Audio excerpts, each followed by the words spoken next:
According to a recent opinion poll, many Muslims say that the way for the West to have better relations with Islam is to show it more respect. And who said Muslims don't have a sense of humour? Given that Islam is officially above criticism in the West, it's hard to imagine how we could give it any more respect short of closing down all the pubs, growing beards and beating up women who don't want to dress like nuns. Ah, yes, of course. Silly me. I think many people in the West are now realising that Islam has already been given far too much respect, especially here in Europe, where, according to another poll, people now see it as a threat to their culture. They carry on accommodating its every demand, of course, but this is not because Islam is welcome in Europe, far from it. It's because people have been conditioned by the lie of multiculturalism to believe that what they should think is more important than what they do think. So, although people will criticise Islam in private, they know that to do so publicly, in other words, to be honest about their feelings, would instantly make them racists and Islamophobes and Nazis and disgusting imperialist, ethnocentric, fascist bastards grinding their jackboots into the faces of the innocent and the weak. So, best not make a fuss. You want to beat your wife and mutilate your daughter? Be our guest. We'll even subsidise it, because we want to be your friend. What's that? You want to destroy our corrupt society? Well, that's our fault, not yours. Here, have some more money. This film that's coming out in Holland shortly, which has got the whole country in a state of heightened terrorist alert, is yet more proof that everything in Europe now needs to be measured against the possibility of Muslim violence. Every play, every film, every art exhibition, every magazine article, in fact, our whole culture is now subject to Muslim approval. But then this is Europe, and we have a history of appeasement and caving into threats. Radical Islam knows this and is playing us like a violin. They know that Islam will never get blamed for anything in Europe, no matter what happens. So that, for example, when the Danish press reprinted the cartoons recently, which was followed by a week of rioting by Muslim youths, Copenhagen's chief of police refused to admit that it had anything to do with the cartoons. He said it was because they were bored. Yes, that's right. They all rushed out and set fire to the city every night for a week for something to do. If only they'd had a table tennis club. The whole thing happened because 3 Islamic fanatics were caught planning to murder the cartoonist. Imagine how bored they must have been. Oh yes, also, a newsflash for European journalists. An anti-Semitic attack by Muslims on Jews is not a conflict between communities. In case you hadn't noticed, Islam hates Jews. Even if Israel didn't exist, Islam would still hate Jews. Their holy book tells Muslims that they should hate Jews. So I think you'll find what's happening is not a conflict between communities at all, but a violent, unprovoked, racist attack by Muslims on Jews because they're Jews. Just thought I'd clear that one up for you so that you can report it accurately next time, if you bother to report it at all. If we were serious about respecting Islam, we would give it an honest reality check. Islam needs to adapt to Europe, not the other way around. Now, I know a lot of Muslims actually agree with this, and they make an effort to adapt and to rub along with everybody else, which is great, and it's very welcome.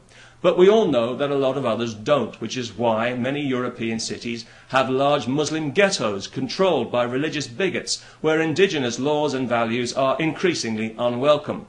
Places full of people who have no intention of integrating and who want nothing less than the end of our civilization while we pander and defer to them, thanks to a biased press, a complacent judiciary and the kind of politicians you wouldn't wish on your worst enemy.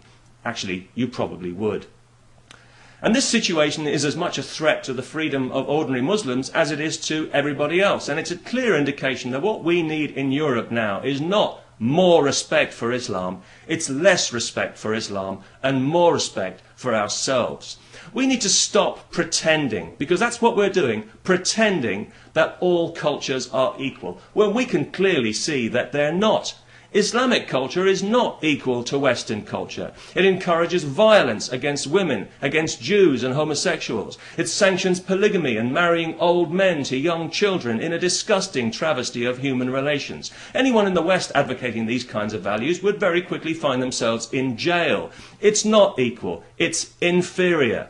And given radical Islam's openness about its totalitarian agenda, this is not something that should be encouraged in any way. It should be discouraged by firm legislation and by rigorous enforcement of the law. Remember the law?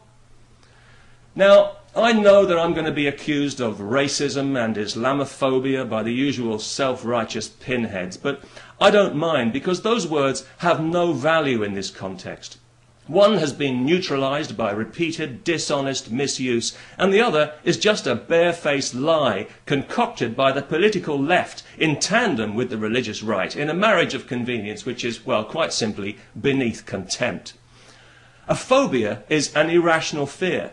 Resisting Islam is not irrational. Pandering to it is irrational. Indulging the lie that Islamic culture is somehow equal to Western culture while ignoring the victims of that culture is more than irrational, it's downright criminal. And if you really want to talk about racism, then look no further than the poisonous fiction of multiculturalism, a divisive and patronizing racist ideology. And the governments of Europe who promote it are racist governments. The civil servants who pander to it are racists. The university lecturers who encourage it are racists. The journalists who lie about it are racists. And the ordinary people who say one thing in private and another in public are cowardly, racist hypocrites.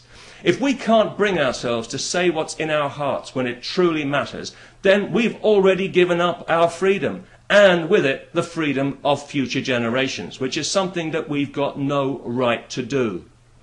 We didn't earn this freedom. It was handed to us on a plate by people who did earn it with their lives. We don't own it. We're custodians of it. It's not ours to give away. So it's time to speak up, Europe. It's time to stop whining and bellyaching about the Americans for 5 minutes and show a little backbone for once. Just once. Or do we want to spend the rest of our lives cowering like frightened mice from a handful of violent bigots who think they have a right to poke a finger into our chest and tell us how we're allowed to live, what we can and can't do, say and think? Well, I don't know about you, but anyone who asks me that question is going to get a very short answer. And I'll give you a clue, it won't contain the words Allah or Akbar. Peace. Wouldn't that be nice?